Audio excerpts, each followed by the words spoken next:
I wrote in my Spectator Australia editorial this week that Dutton must embrace Trump. Stop running away from Trump. Stop being scared of Trump. Stop saying things like, oh, yeah, we're going to keep Kevin Rudd in there.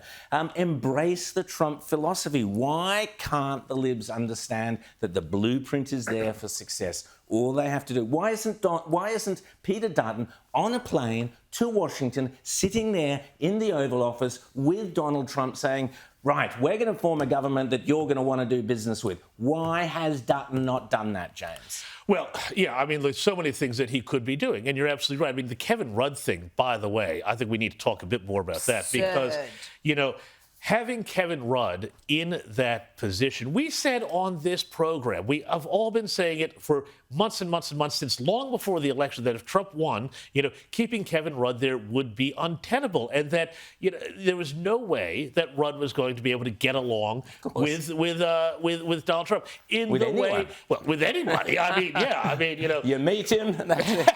That's it. Yeah, exactly. Ask his right. colleagues. You know, and so on. So, you know, that would have been such an easy win right there for the Albanese government, too, to do so. But they were too, you know, again, they, too, were too terrified to do anything that would look like they were sort of, you know, trying to do business here. So I think also Albanese has been really very opportunistic on this whole issue of tariffs. I think we need to talk about that, too, because, you know, I think the way that he has played up the division over steel and aluminium tariffs here to create this sort of wedge, opportunistic wedge between Australia and the United States to try and make him look like a tough leader for once in the you know, nearly 3 years of his government here.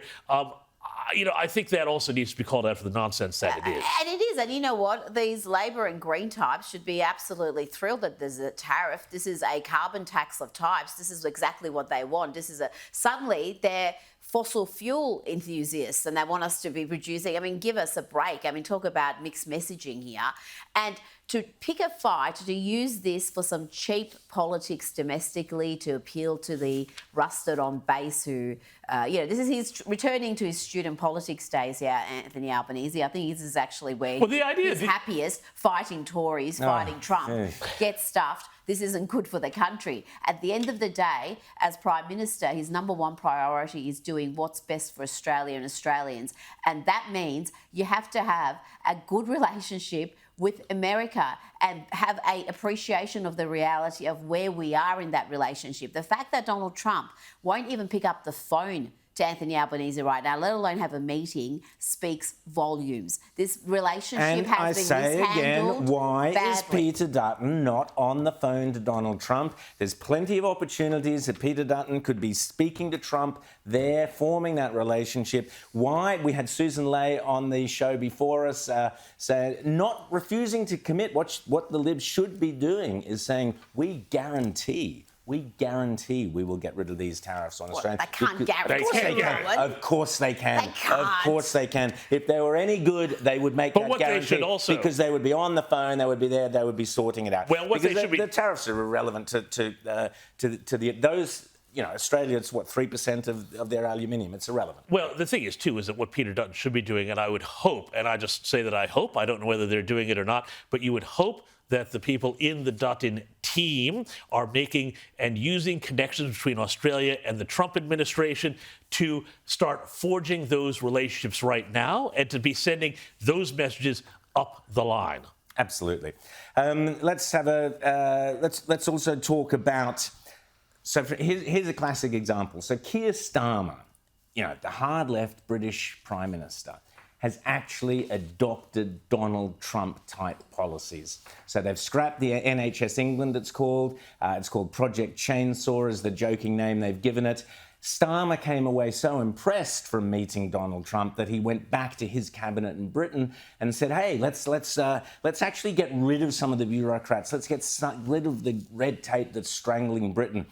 Can you believe it, Rita? A hard left like Keir Starmer copying Donald Trump. But here in Australia, apparently, the Libs are terrified to say, yes, we want to do what Trump's doing. That's what we want to do. I think that's a reflection of the almost uniformly awful US coverage we have in this country, where to this day, the Donald Trump coverage is so unhinged, so divorced from reality. 95% of it, other than possibly this program and James and I, it is just uniformly awful, ill-informed, hyperbolic, just wrong on so many levels. And I think they look at that and say, the public doesn't like Donald Trump. It would be a disaster for Dutton and Trump to be compared. That's not going to work for him. Instead of actually getting on the front foot and making the arguments, that's what you've got to do. You can't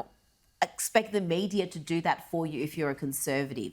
As for Keir Starmer, I've got to say, Rowan, he may be, announcing these sort of projects. I've got zero faith that UK Labor is going to actually cut the bureaucracy, cut costs, even if they have those intentions, because they make our lot look like they're, absolutely. No, but my point is that even a hard lefty like Keir Starmer is not afraid to say, actually, what Trump is doing in terms of reducing the cost of government and the red tape and the green tape is necessary to advance their agenda. Keir agenda. Starmer is the most calculating political animal. You simply cannot trust anything. We know all that. This is just like when, he said, we're going to make moves to cut migration because, of course, his approval ratings were absolutely in the toilet. And he knows that he's got to at least say these things if he wants to stay in power. He will say anything and do anything to stay in power. He didn't believe any of this. No, well, you say that, but they have cut. They have made moves against the boots NHS. On the ground. It was only a